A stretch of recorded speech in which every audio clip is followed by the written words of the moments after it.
Hello, everybody, and welcome back to some collegiate Overwatch action. This week we got Edgewood College Eagles going up against SUNY Fredonia, and I am newbie. That's Ben with me. And Ben, we're getting ready for this match. What do you think we have in store for us this week? Yeah, these are two teams that both know how to brave the cold, that lake effect snow. That's the thing I think of when I think of where these two schools are located. But got some, what is this, ECAC, right? There's so many Yes. collegiate Overwatch leagues, and like who actually knows how to tell them all apart? Somebody does, obviously. But hope everybody's settling in on this October evening here as we get ready for some league play action, some conference play.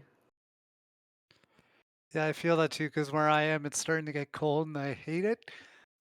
Like I'm still used to the summer stuff, so this is really not agreeing with me so far, but we'll make it through. And this week for Edgewood College Eagles, they're coming off a loss last week. They went down 3-0, so we're hoping to see maybe a little bit more cohesion for them last week. A big thing that happened with them last week was that they did a lot of comfort picks. They stuck to heroes that they were comfortable with. Like Gordo on the tank was playing Rhine. We saw some Lucio instead of Juno.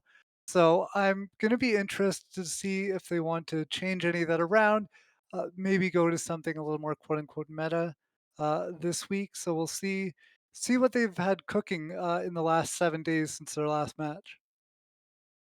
Yeah, I mean, I would definitely just on the basis of having of like number of players that I've seen or heard of from other Overwatch tournaments. I definitely at least feel like Edgewood is probably the better team, but that's honestly just based on one player. If we're being totally real here, that is Kaiser, who has had a couple of like sort of top 32, top 24 like OWCS placements, a couple of top 8 Calling All Heroes placements. Um yeah, she's a hit scan player that I've watched a little bit. Kind of dunked on me on Twitter once for underrating one of her Calling All Heroes teams. So uh we go we go back a little bit. So excited to see what kind of impact she can have in this match. Yeah, I think that will be the big strength for Edgewood. Will be their DPS lineup. Kaiser and M Star Master did look like their two strongest players last week as well. And that's not to say that the rest of the lineup was bad by any means. It's just that I really noticed their DPS line standing out, and they were, even getting the first picks in some fights. What I want to see this week is when Edgewood's able to get that advantage early on, is that they're able to translate into a fight win afterwards. That was a struggle they seemed to have a little bit last week. Was they would get that first pick sometimes, but then everything would come falling apart for them. Yeah, this meta right now is really macro heavy. That's what I've heard a lot from coaches I've spoke to, that I've interviewed, is that because things are so macro heavy, teams that like the sort of individual skill of players is can have less of an impact. And like for Edgewood going up against a team like who they play last week, Sienna, right? Yep. Who is Tanuki, who's a team that made top 16 in stage 3 of OWCS and like almost made the group stage again this stage. Um big, you know, definitely like a fan of that team, but a team like that that's been playing together for a really long time, not a really long time, but for a while at this point, in a very macro heavy meta, is definitely going to have like an advantage, uh, especially in this current meta that's like very like obviously the Juno. I feel like it in North America at least, where we're sort of seeing either like Ram or Diva mostly. Um, I say that the caveat to that is that things are still developing. Um, but like I know, for example, last week, uh, freaking Fluffy Aimers knocks off Energy Shock playing Ram Juno. Um, curious to always to see like how much that trickles down to kind of lower levels of competitive competition. where we're looking at like, okay, we see teams playing Ram Juno and OWCS. Let's try Ram Juno and scrims this week. Let's try it in a match this week. So it'll be very interesting to see what trickles down. So I guess a good question now, like talking about how macro heavy this meta is, at least right now. If you're somebody like Edgewood or like who's a bit of a new team, like they have a lot of new players coming into the team this year, how long do you think that'll take for them to get maybe a little bit more comfortable to run some of these more meta choices? I think so. Correct me if I'm wrong, but they don't have a coach, do they? I believe they do. Yeah, I believe it is the coach. So Oh, they do. Okay. So I think well that's one thing. One thing that good coaching can do is kind of accelerate that rate of building synergy. Um, and I think like going back to the fluffy aimers example, um, that's a team where four of the players had played together for like months at this point, and then you're bringing in a new player or a player who had previously been on the team and is now coming back, and being able to kind of add in one player. Adding in one player can sometimes mess up your dynamic as much as adding in three new players. All of which is to say, sometimes I've seen teams kind of start clicking after a week. Sometimes it takes a couple months. One of the benefits of a lot of these collegiate tournament formats is that teams kind of have time to actually start building synergy, right? The matches are taking place over, you got like one a week for several weeks, and that mm, gives you time to practice, to learn how each other play, to learn how your teammates want to play the game, etc. And in a lot of other tournaments, you don't have that, right? right. The OWCS Swiss stage is one weekend. So that's definitely like I think uh one advantage that a lot of these collegiate programs have, right? For sure. And so, maybe that can be a benefit for them as well. Like, it's not the end all of be all. Like, you don't have to win all the time, right? Like, you got a little bit of time to kind of work everybody in and get used to each other. And speaking of a little bit of time as well, we do have a little bit of a delay, so we are going to send this to a quick break, and we will be right back with the first map.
All right, everybody, we are back. We're getting ready for that first map. It looks like they have everything sorted out, so we will be jumping into that first map. And Ben, like, just kind of on a high level, I know you mentioned like you're looking forward to see Kaiser play. Like, Just give us kind of a little idea of what we can expect. We know she's a hit scan player. I know she can be really strong in the Ash. Do you think that's a hero we might see them play? Probably. I don't know. The hit scan meta right now is kind of wonky. I'll be honest. Like, I didn't watch a ton of like OWCS last weekend. I couldn't really tell you what a lot of teams were playing. I was traveling, but I know a lot of teams are playing to their strengths, right? You know, Quartz is playing Sojourn, Sparker is playing Cassidy, like Merritt's playing I don't know what, but like my point being, it seems like hitscan players, when they're even playing hitscan at all, are just playing to their strengths, playing to like what they know they're good at. But I also wouldn't be surprised if like I feel like I've seen Kaiser play like Venture before. I would not be surprised to see some sort of double flex CPS stuff going on. Yeah, I think that would be really fun to watch some dual flex. I think that would be good. So it looks like we will be having Oh, and Lijiang Spark. Tower Sorry. first and Night Market, and that was a pick that Gordo definitely leaned into last week as well. So we'll see if Karkanos on the other side wants to mirror that Reinhardt. Personally, I'm all here for a mirrored Reinhardt matchup. I would love to see that.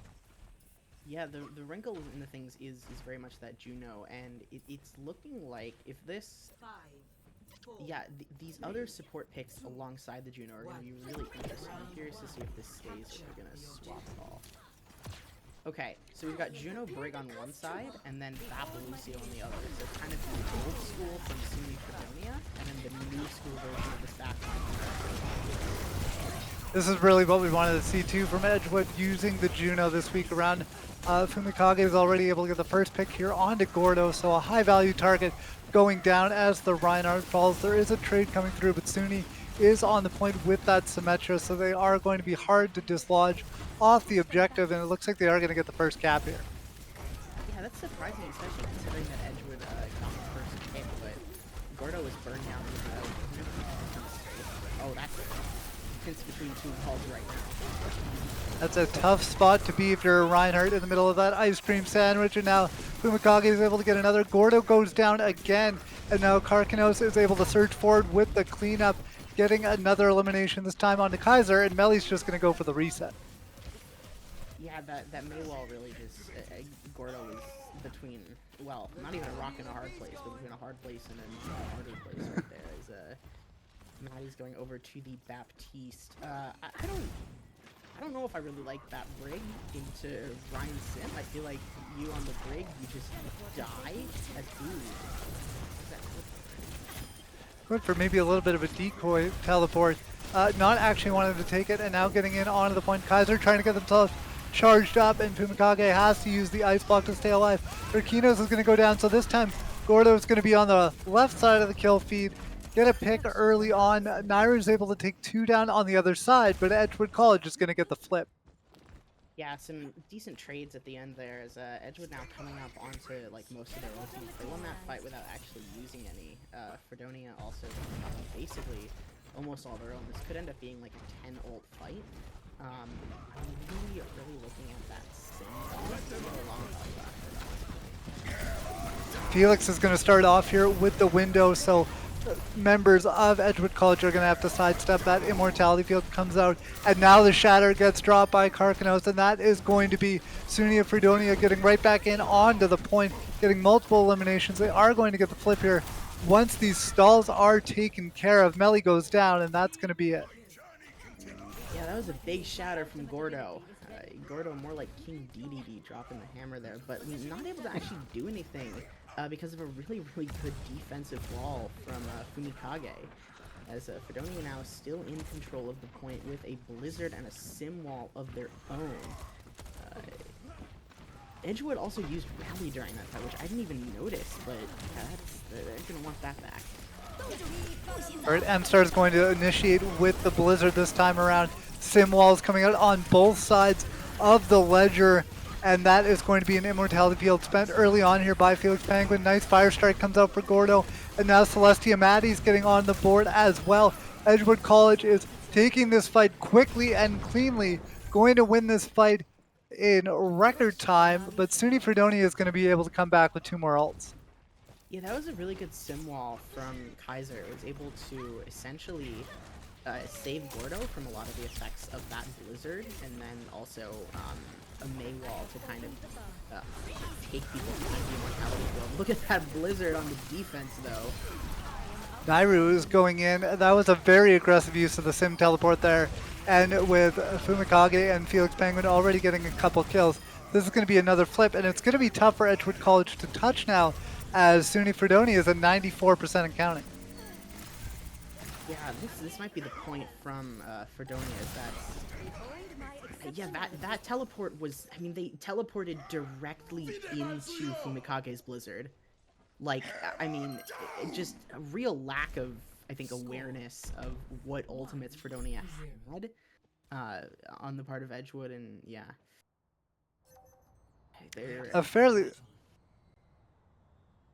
fairly close, like back and forth first round though. So I think both teams will definitely come away with some things they can learn from in that first encounter.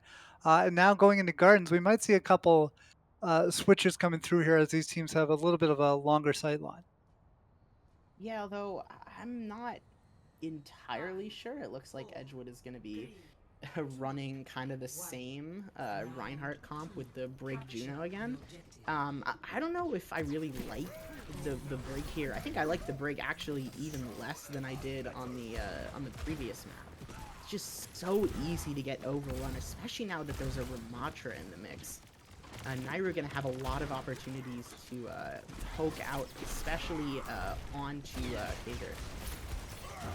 They got to be careful with that Ramatra in the mix now, especially with the use of the speed ring from that Juno. That Ramatra can get on you quick if they so want to. Nairu on that Ashe, just poking and prodding right now, and now Fredonia going in for the engage as it's going to be Gordo swinging away. Karkanos is able to get the first pick here in on to Melly, and now the rest of Edgewood are going to fall in kind, and that'll be a couple percentage going to Edgewood as they were able to get that first cap, but it's not going to be too much. Yeah, looking ahead here right now, it's not really much. I'm not sure if we're gonna actually even see any ults in the next fight. I think, did Kaiser just get picked off by a stray kunai there? That is gonna be some time lost for Edgewood's next attack.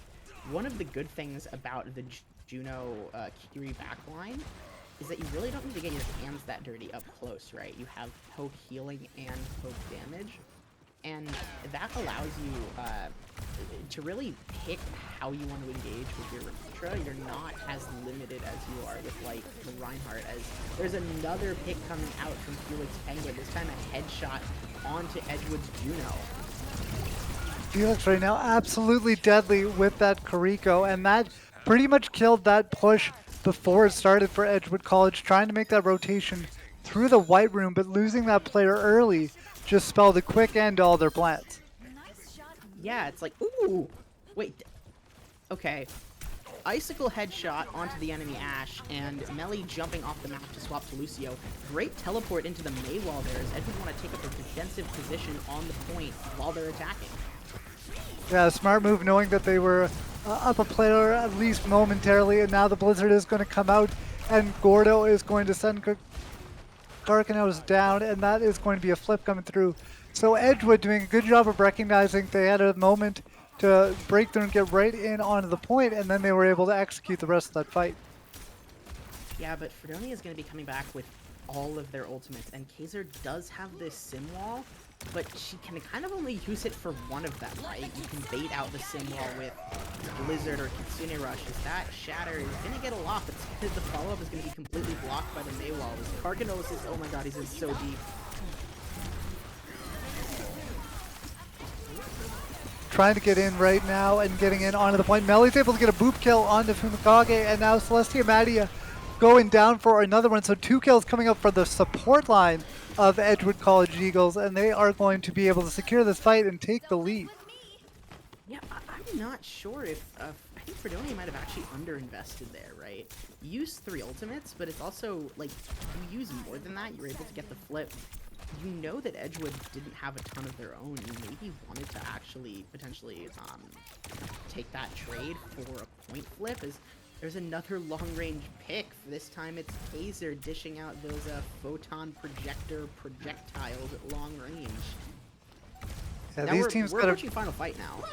Yeah, these teams got to be really careful on these rotations. Boop coming out isn't going to find anyone. The Juno was able to take to the skies for Rat King, and they are going to throw down the Orbital Ray as well. Such a strong ultimate right now from that Juno, but Gordo is persevering and staying alive in this fight, making sure they evict Bob off the point as we are into overtime. But the Bob is able to finish him off, but nobody touches for Fredonia, and that is going to tie us up 1-1 here on Lijiang Tower. Yeah, that was extremely odd. I mean, Edgewood at the beginning of that round looked just absolutely shambolic, and then they're able to come back with that really aggressive. Once Melee swaps to Lucio, then they finally look like they actually, have things together, which makes me think like, why weren't they playing Lucio from the beginning? Um, you're playing Reinhardt, you're on Lijiang Tower. Like, I know Juno is sort of the new hotness, but surely, it's Lijiang Tower. I mean, Yeah, Lee Jae Tower. Like, play Lucio. What are you doing? absolutely. If there's Yeah, we're anywhere speaking you later. can play, if there's anywhere you can play Lucio, it's Lijiang Tower on Gardens and now on Control Center. They are going to stay with that Lucio. So we'll see if this look keeps paying dividends. Once again, Edgewood College able to get forward here, taking some extra space, trying to get positional advantage here on the objective, and maybe a first pick to boot right now. Nairu just trying to poke in, see if they can get a lucky headshot, which has happened for both these teams thus far. Nice Maywall coming out there from Kumikage. And now Gordo is going to get back into the backline, have to receive that immortality field to stay up on their feet. As right now, Karkano is taking a lot of damage, and now they are going to go down to the Symmetra of Kaiser, and a huge purple coming out as well onto multiple members of Edgewood College, but there wasn't the follow-up, and that is going to be them taking the first fight. Yeah, I'm not sure how much value the Ana actually gets. To me, playing the Ana here makes me think that Fredonia didn't think Edgewood was going to play Lucio again. Because with Lucio, right, you have so many tools to aggress onto the Ana. Obviously, you do as well with Juno, but, like, Lucio has the ability to apply more offensive pressure, I think. Look at how little ult charge Fredonia's range has. Guys are coming up on that Symmetra wall, as well as an amplification matrix from Celestia Maddie. Edgewood is really trying to hold at the choke here. They're gonna pull back, but not before a great TP out. Not before getting some of their ultimates online here. Yeah, and you can see right now Edgewood knows that they are in a strong defensive position, and they're just milking that for all it is worth. And now the Orbital Ray is going to come here from Rat King to start us off, and the picks are going to come through. Tanks trading one each, and now the slam is going to come down from Gordo as well, and that is going to spell the end for the May. 60% and counting for Edgewood, trying to search forward, get some of these extra kills. Gordo goes a little bit too far, gets taken down, but the Blizzard is going to be spent to try and keep this fight going. M-Star Master facing down that Ramatra and taking them out with the help of their friends, and that's another fight win, and now we are going into final fight territory with Edgewood up at almost 80%. Edgewood is really lucky that they won that fight because they used 5 ultimates to get it. Fredonia coming up on an Annihilation and a Blizzard. Edgewood basically have nothing for these 2 ultimates, so you might be seeing a flip back here unless that, yeah, you hit a May Icicle. So many fights are being ended before they can even start by stray picks in sort of the pre-fight poking phase. In Yeah, this case, right? touch. Edgewood takes In map this 1. Yeah, in this case right now, I mean, for Edgewood College in that last fight, especially, like the best defense was a good offense, just getting forward, getting that pick. And now they are able to take this control map and go up 1-0 in the series. And that's good for them too, because that means that's their first map win of the season. Yeah, good for them. It's a long season, but even though it's just getting underway, I think Fredonia. We were talking about macro before, right? Going to casters. And I think Fredonia actually had Going to casters. better macro on many of those fights, but and I think a lot of it is kind of what you were saying about the DPS. especially especially I'm Star Master on the May. They were hitting they were hitting some really high impact May walls, particularly like of a defensive variety, right? There was that one on Night Market or Garden, the second point. I always mix up the names Garden, of the points, garden. but where they used the Maywall to basically lift up one of the opposing players out of the immortality field. That's a tech that I think Hoxel kind of invented, but it's just a good use of Maywall and its various utilities. There is we're going to be heading over to map 2, which is going to be Midtown. I'm hearing. Yeah, and I think that's a really good thing to point out as well, the usage of the Maywalls, because obviously those like right click like icicle kills are like the sexy May plays as they were. Like you want to see those eliminations, but the May walls are really where the rubber hits the road with the May. Like that's where you get the real value, and I think you pointed out perfectly. Like M Star was getting a lot of value out of the May in that first round. So the question is, can they continue that as we go into Midtown for our next map? I think all May plays are sexy May plays to some extent. Fair, fair. All right. Well, we're gonna see what they want to do here. What changes might come out. This one looks like, we still obviously there's a lot of time before these spawn doors open, but we're getting teased a bit with maybe a possible Sigma mirror. Yeah, that definitely makes sense on this map. Very poke favored. I feel like a lot of North American teams like playing double flex support, and it looks like that's what Fredonia might be doing here on their defense with like that Bap Zen. I haven't seen Bap Zen on this map. I feel like I see more like Bap Alari, or like this is one of like Midtown A is one of the few points where you'll actually see some Lifeweaver played, but yeah, I like Edgewood's comp. The Sigma, excuse me, I think will really be able to punish the Zenyatta. Because with the speed, like, he just dies. It's hard to play Zen into any kind of rush comp. Yeah, Zen is so vulnerable to pretty much any quick hero these days, and Kaiser's gonna get the first pick on to Rat King. Ben, you called it perfectly. It's like you could see the future, and that future was Rat King on the Zenyatta hitting the floor, and that is going to allow the Eagles to just push forward right in onto this point and get some really good position here and start going for a cap. Yeah, not to change, not to go off on a tangent, but doesn't Zenyatta have a skin where he's the Rat King from the Nutcracker? Am I? That is correct. Or no, is that Reaper that has that? It's Oh no, it is Reaper. Reaper has the Rat King skin. Zen just has like the normal Nutcracker skin. Um, yeah, that's just funny. So they're sticking with the Zen. I also think like okay, Hanzo right, Hanzo plus Bap Zen is something that you see. I feel like Fredonia is taking a Circuit Royale comp and playing it on Midtown without maybe really understanding why that pick works on that particular map. These sightlines for Hanzo are not bad, but there aren't a lot of positions where you can kind of safely log those arrows from, especially, again, against that, like, Lucio May running at you. Yeah, they got to be really careful of Edgewood College Eagles getting in on top of them.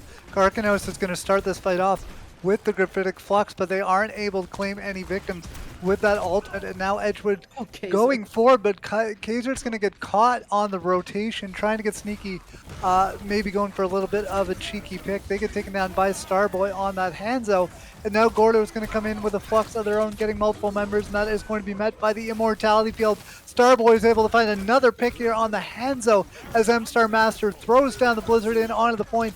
Eagles spending a lot of ultimates here, but it looks like the return on the investment isn't so good. Starboy getting a 3K on that Hanzo.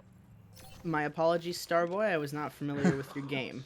A little bit of drop spaghetti there, I think, by M-Star Master on the May. you just shouldn't use Blizzard there. Like, you just shouldn't. Honestly, Gordo probably shouldn't have fluxed with Kaiser not alive. I don't know. Is it Kaiser, Kaiser? I don't know. Kaiser? I I've always gone with Kaiser. That's always felt right to me. So Yeah. that will But probably that's like be. already an Overwatch player. That's true. I mean, they could share the name here. There's a lot of ultimates happening already in Oh this my fight, god. and there's a Oh, sound Edgewood is barrier coming out falling apart from right there. Melly, but there's just too much damage coming in from SUNY in that fight to really withstand it. You could have had two sound barriers. I don't think it would have been enough. Yeah, that was an odd push. Edgewood was able to like push with the cart for that first engage for their first first attack on point B. Now they're gonna have to kind of advance towards the cart in a different direction. That time they tried going right. This time it looks like, yeah, they're just gonna go straight to the cart. It seems like they want to play on the cart and use that as their staging ground. As they're gonna have Karkanos poking down at them from the high ground on Sigma. Good Maywall there to block off that angle. Already, yeah, knocks away the accretion with that ult, and now Oh we my got god, the they Deadeye C9. trying to zone people off, and that is going to be the point being taken. I While mean, SUNY that just Fredonia is a... just watching helplessly from the overpass as the payload slowly glides into point B. So that'll be an extension, the time bank, and some good cowboy plays coming out from Kaiser at the end of that point as well. Jeez, they were so entranced by the beauty of their quaint upstate New York college town that they didn't look at the point. Yeah, that's, I mean, you really hate to see it. That's just, I like it, because they were zoned away by the Deadeye a bit, but also, like, they didn't even try to touch, so. Yeah, it didn't feel like there was a ton of like an attempt happening there. Now Karkanos is going to come in with the ult. Once again, Gordo is down a couple players on their team. They don't care. They're going to go for the Sigma ult as well. And it's not really going to work for them this time around. Transcendence coming up from late from Rat King. And honestly, I think Edgewood College had already lost that fight. So if you're Edgewood, you got to be at least happy that Transcendence gets pulled out. This is now the second fight where Gordo and M-Star Master have used their ultimates after the fight was pretty much already lost. It was more lost this time than it was before because both of Edgewood College's supports were dead when M-Star Master used that Blizzard. I do not know like what he saw there. Maybe he kind of already had sort of ventured to do it before they died, but another like good Maywall there. Okay, so I love watching that speed walking Cassidy now. It is so funny to me. But as long as Starboy is alive in the back trying to pop off some of these shots, they might be able to turn the fight around. But now M-Star Master has identified them as a threat, and that is going to be tough for the hands. So they're going to have to back up a little bit here. Now with Karkanos going down, this will be more meterage coming through for Edgewood College here, even though they do lose M-Star Master. I'm not really sure how Edgewood was able to actually turn that one around as perfectly timed sound barrier there. Should keep people alive as Edgewood looks like they're going to get the kills to potentially push this cart all the way through. Melly keeping things locked down. They are going to lose their tank though. And it doesn't look like whether they want to disengage or not. They're just kind of poking. Okay. And they lose Kaiser. So kind of an uncommitted disengage results in a stagger kill. That's going to be some more time drained off the clock. About a minute and a half left now for Edgewood. One fight territory at this point, I think. Yeah, it looked like they were eventually forced to disengage there, and I mean, really, it goes to show how strong these defensive spawns are at the end of this map. Like, it is really hard to get the payload in that last little bit. We'll see if they're able to do it this time around. Right now, Edgewood not looking quite as rosy with the ultimate economy, and Karkanos is going to start us off with the Gravitic Flux once again, and now Starboy throws in the Dragons to follow it up, and that is going to spell the end for Gordo. Karkanos getting low, has to request the help of that immortality field to stay alive, and that Sigma getting a lot of final blows, but a good job supporting the tank there as well, bleeding more time off this clock. Yeah, Edgewood, their attack there I think was kind of aimless. They just sort of wandered over to the cart. You can get away with that on point B, right? Especially when it's underneath the bridge, because especially with the Maywall, you can essentially block off the enemy team's ability to actually shoot you from the high ground. You can't do that here. You're gonna have to actually engage with some abilities. They do have a Mei ult and a Deadeye is here. Yeah, there's the Deadeye. Yeah, that is going to have to go through this icy canyon to see if it can find anybody. No dice this time around. M-Star Master has worked themselves up to a Blizzard, and Gordo is going to start us off with the Gravitic Flux. Kaiser is going to find one onto Rat King, and now another, and Gordo is right there on their heels to get a third, and this is Edgewood College Eagles cleaning up. Only a couple meters left to go, and they are going to get a full cap here on Midtown.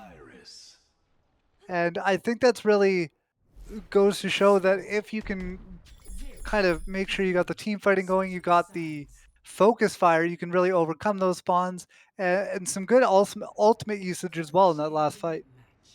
Yeah, that once they actually use the Deadeye aggressively to sort of start the fight rather than in the mid fight, there was a previous engage where Kaiser comes in, is using the Deadeye basically at close range. They get Maywalled, or the whole team gets Maywalled rather, and then they kind of just all die because they're trapped between the payload and the Maywall.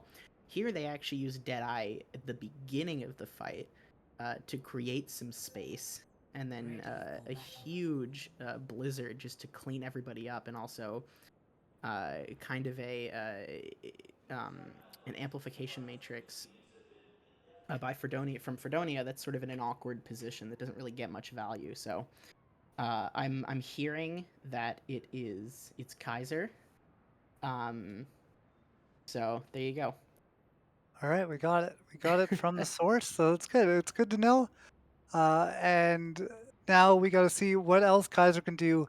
Looking like they're going to start on the Ash this time around, so basically just putting on a different hat this time. But I think this Sigma comp has looked good for them so far, and it'll be Yeah, interesting to see if they can keep that up on the defense.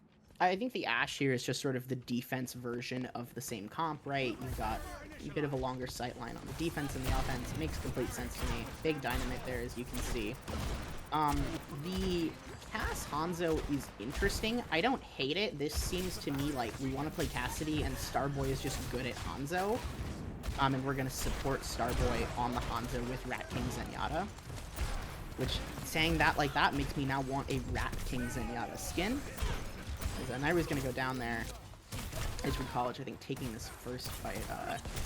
Look at the... Without a ton of ult charge, though. Just keep that in mind. Might be a little bit of a while before we get some ultimates up and running for these two sides. Yeah, so far these teams seem to be doing Except a lot for of that. poking, but yeah, we got Felix Penguin on 90% of the window, but now they aren't going to be able to build that the rest of the way as they are going to succumb to Gordo, and that is going to be the Sigma pushing forward once again. Eats an accretion, but they're happy to do so. Nairu is able to get a pick here onto M-Star Master, and that could be the opening salvo right now that Fredonia needs. It could be. They aren't really taking too much space. Oh, never mind. Kaiser goes down. I love how I say that, and then immediately they get another kill, allowing them to basically take all the space they want. Edgewood, I think, is going to try and kind of keep poking until their DPS can get back into the fight. They're going to give up some ticks, and that's actually I like that Gravitic Flux a lot. Basically, it's going to guarantee you some more capture percentage. Here's the, yeah, good cleanup there. I don't dislike Gordo going for the Gravitic Flux there. I think, like, I get it, like, I see the vision, but also it's yet another instance of Gordo using Flux when the fight is not necessarily winnable. So, I don't think it's as egregious as some of the previous ones, but it's like, you know, it is evidence of a bit of a pattern, to be fair. Right, Oh, Starboy going beautiful to start dragon off this strike. fight with the dragon off the top ropes. Isn't going to find anything but a little bit of damage. And now ultimates are being spent as Melly is going to throw down that sand barrier to try and mitigate the damage coming out from Felix Penguin's window. And Celestia Maddie's able to finish off Starboy, so able to punish that Hanzo for the earlier attempt at those dragons. And now this is going to be Edgewood College stabilizing on the defense. So a little bit of more time off the clock here. Yeah, good support play from Edgewood's backline there. The sound barrier, but also the immortality field at the beginning, protecting, along with the Maywall, protecting Edgewood from Fredonia's aggression into that side room. I like the play with the Dragon Strike, right? Do it from the side, and then you aggress onto the high ground, but some good peel from Edgewood's supports are able to counteract that. I'm looking at Transcendence here, and I'm wondering if Rat King is going to hold it for potentially like the Gravitic Flux. If you're Edgewood, you want to force that out early.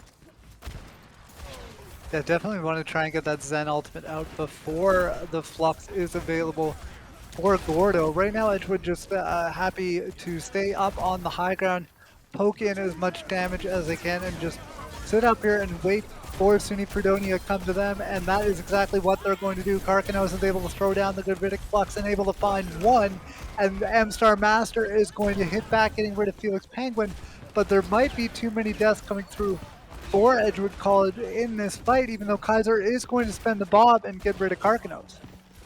Yeah, 3v3 kind of ending in this stalemate. Advantage Fredonia and health bar, as you can see.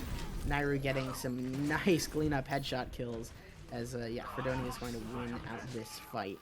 Rat King still has the Transcendence, so Operation Force Out Trance was a failure, but Gordo's going to be coming up on Gravitic Flux, also pretty close to Blizzard. Another Dragon Strike, although not sure how much you can do with that here necessarily, but yeah, really looking at that Transcendence and how that's going to play against the Flux and the Blizzard eventually. We'll see how closely together Edgewood College want to use those two ultimates, as we got the Deadeye getting taken out by the Accretion almost instantly. Nice play coming out there from Gordo, who has that Gravitic Flux available, and they are going to throw it down in the backline onto Rat King. Rat King, knowing that the Transcendence could only save themselves, maybe feeling that, I guess that wasn't enough value, wanted to get more than just them in it. I don't know why Rat King didn't use Transcendence, especially because it's not like Fredonia is disengaging. They're not engaging now, but they're, you know, keep continuing to kind of poke and trying to sort of keep this fight going. I mean, Rat King is going to be back, but, like, not using trance in this Blizzard either. We'll see. Any trances? It hasn't come out yet, and Gordo is going to take down two. Nairu gets one back, but it might just be a drop in the bucket now. M-Star Master is going to finish off Rat King, so I guess at this point just saving that Transcendence for a rainy day. Yeah, does Rat King have his ultimate button bound? I believe it's Q by default on PC. I don't play on PC. Make sure, because he hasn't used it. I said before there are two abilities you needed it for, or two ultimates you needed it for, and he didn't use them for either, and Gordo's 65% to another Flux. Like, maybe hoping it just comes back all the way around, and they'll be able to use it this time. Maybe holding it for Overwatch 3. Gordo's able to get forward, but they are going to be taken down almost instantly. Rat King does pop the Transcendence. We've been waiting for it for so long. They are going to win this fight with that ultimate, but at that time it didn't feel like they needed it. What did he trance there? Like, was it just in the choke? Like, it's another thing of, I don't hate that, but I also wonder, like, are you not better off saving trance to counter one of those high impact ultimates that trance, like, you know, is really effective at countering? So Edgewood is going to get in onto this point and stall it out a little bit. Kaiser's able to find one onto Rat King, but it might just be a little bit belated here. Time is in overtime, but with Karkanos finding a three-piece in the end, they are going to cap the point and elongate this map. This is a hard point to cap, even with a big time bank. Fredonia does not have a big time bank. I think they're gonna need some Starboy magic to potentially cap this. Yeah, Blizzard and Gravitic Flux up for Edgewood. Bet Fredonia wishes they had a Transcendence for that, but they don't. What you gonna do? They are going to get stuck Shoot in through this the blizzard to amplification start matrix, us I off guess, but there's here, that and blizzard. that is going to be a blizzard into the Ant Matrix, and it is going to work well for Edgewood College. Nairo trying to get out of dodge, but they aren't going to make it. Celestia Maddie's going to finish them off.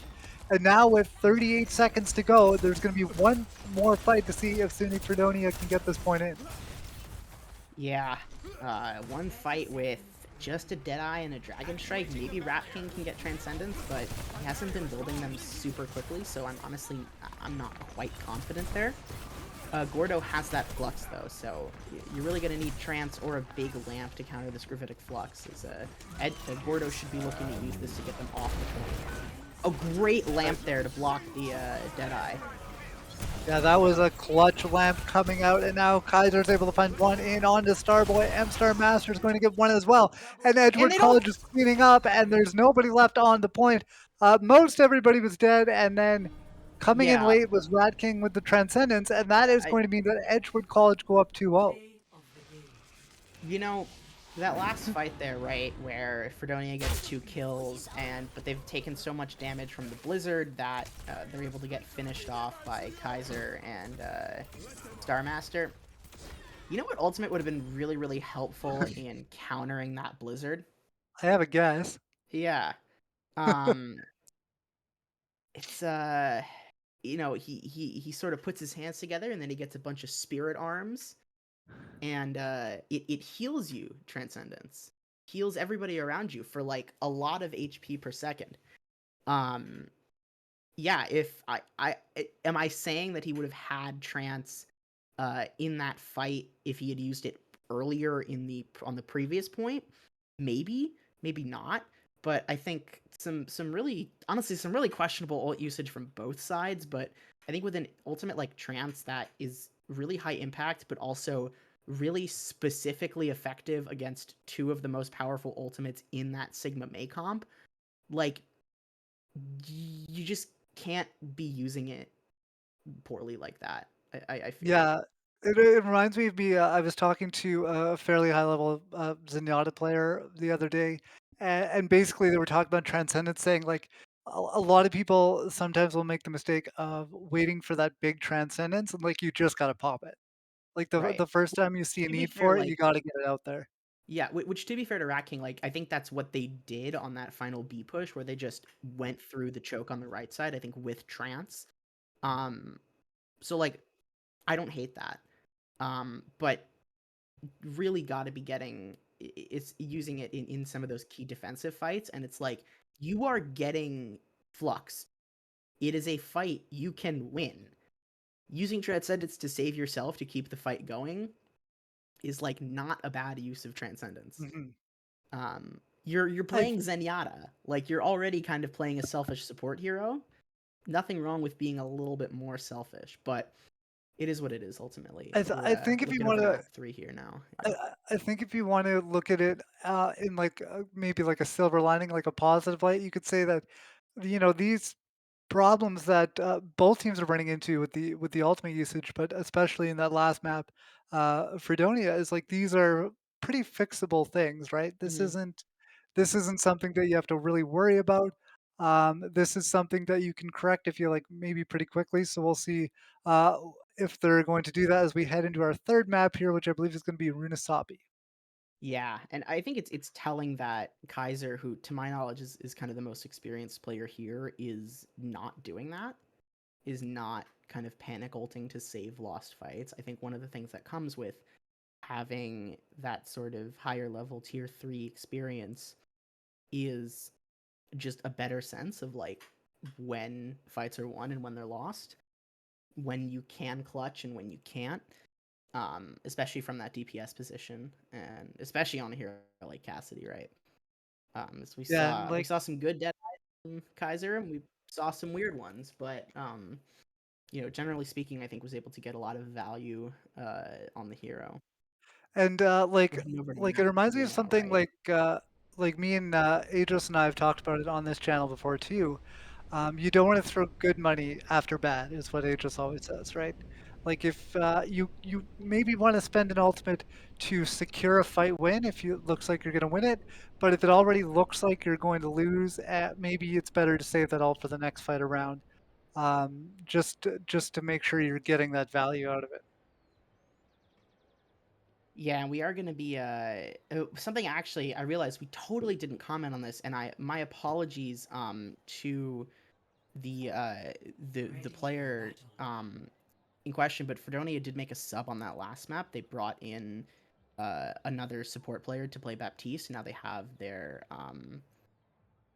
other support player back in. Or wait, no, Fumikage wasn't Fumikage on May the first map. Yes. So now they So have a bit of a role swap. so they because map okay right because map one they had Nairu and Fumikage right,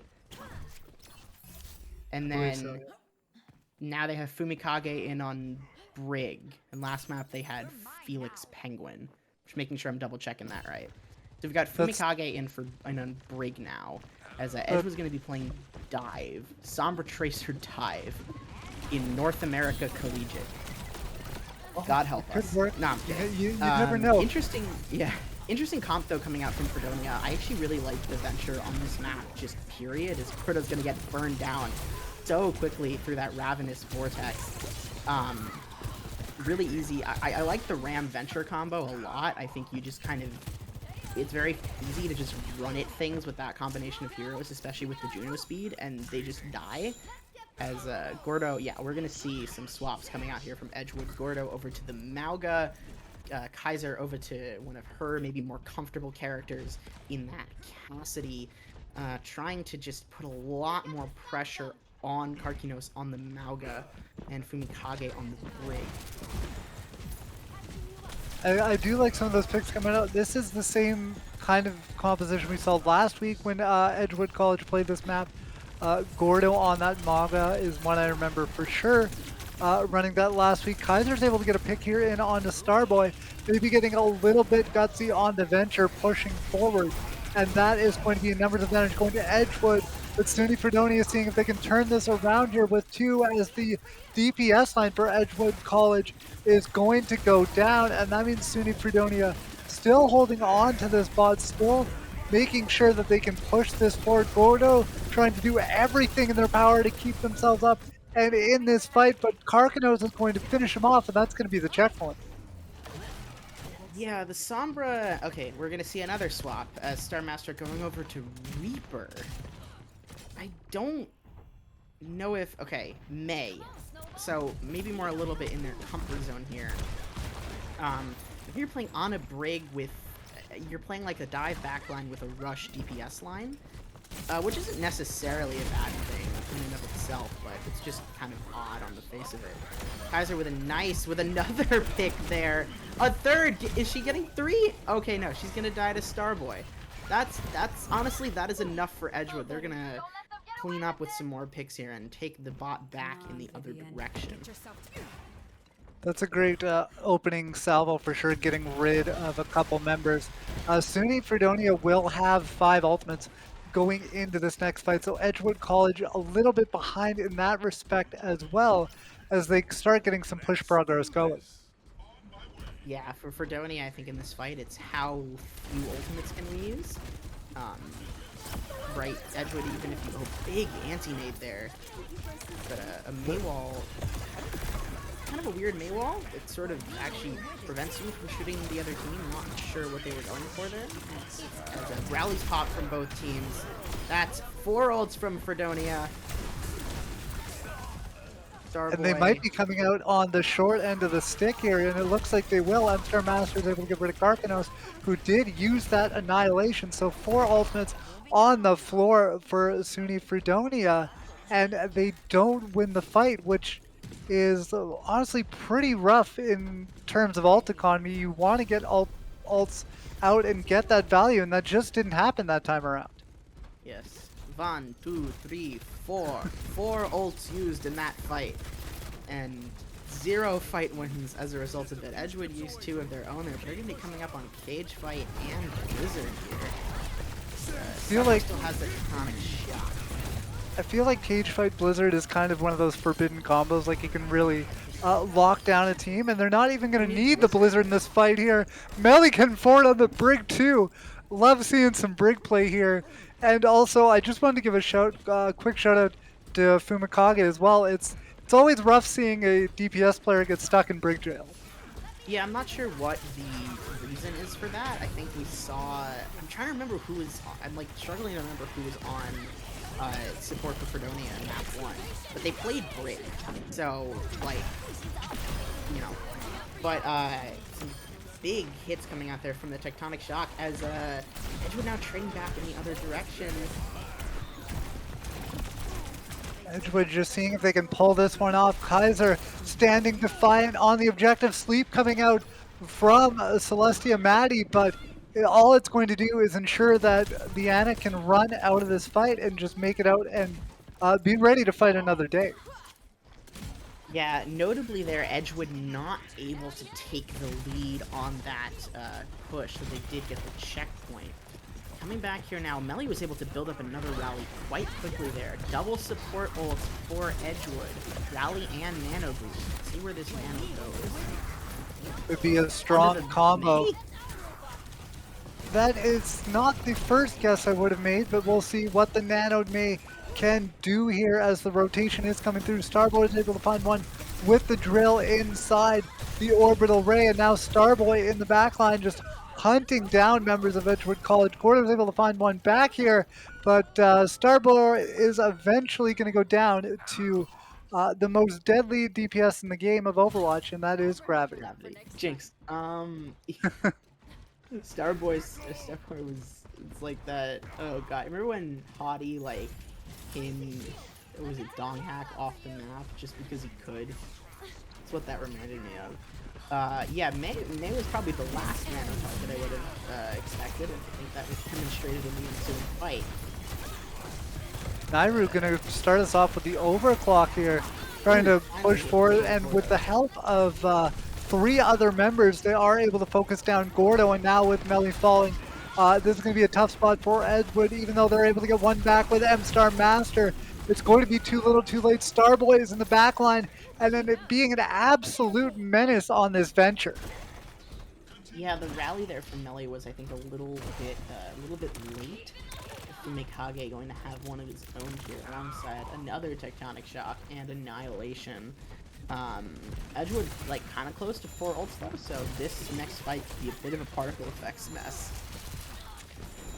Yeah, I always think when I see this many particle effects that, like, Overwatch 1 died for this, but we're going to see how many ultimates are going to be spent here. But it definitely was, but it's not as good as it could be now. But Garkinos is going to end a lot of those particle effects early by taking down 3 before they even have to pop the Annihilation. So Garkinos and Nairo finishing off 5 kills there, and they didn't spend an ultimate between them.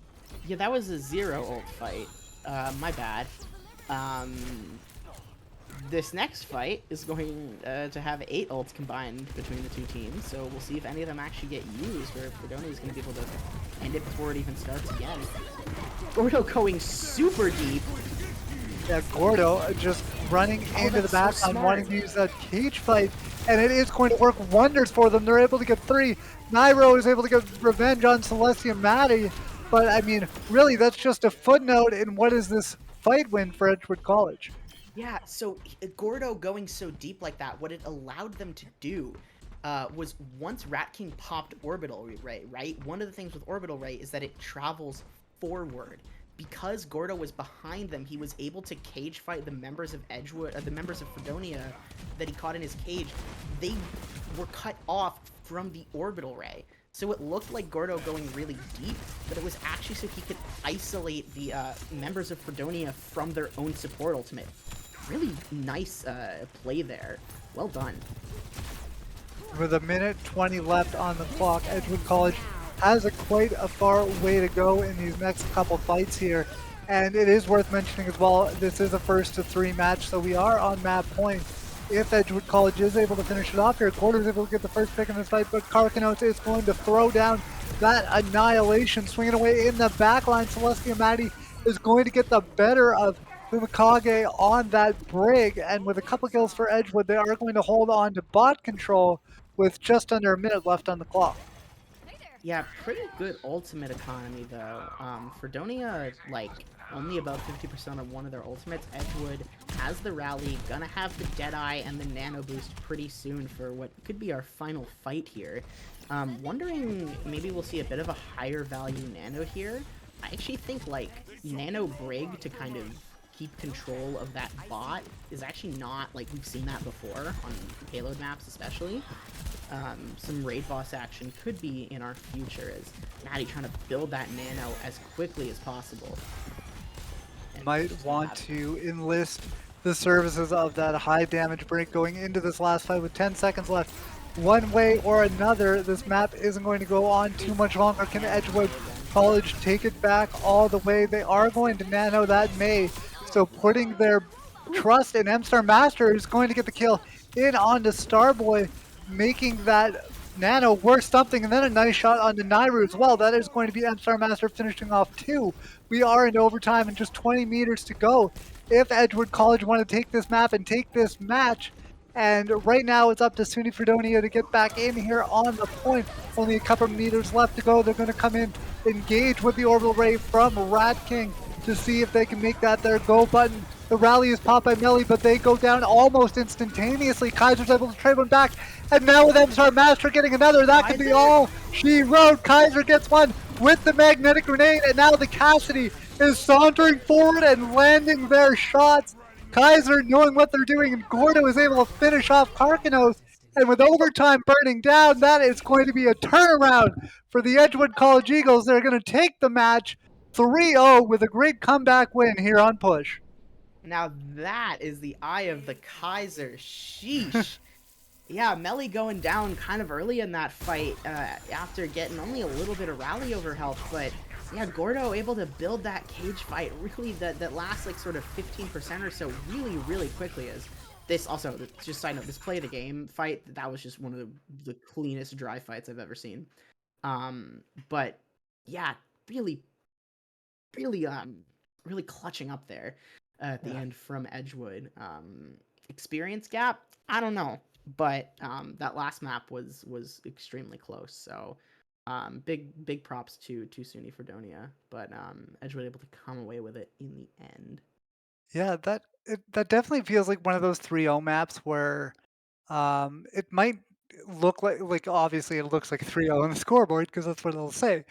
But like there was some closer fights coming out from SUNY Fredonia, and they really did put in more of a fight than that scoreboard might suggest. So Yeah. definitely Map one some especially kudos as to them well. for exactly for what they were able to do in that. But on the other side of things, Edgewood College Eagles looking real strong today, real clean, showing a little bit more flexibility in their hero picks as well.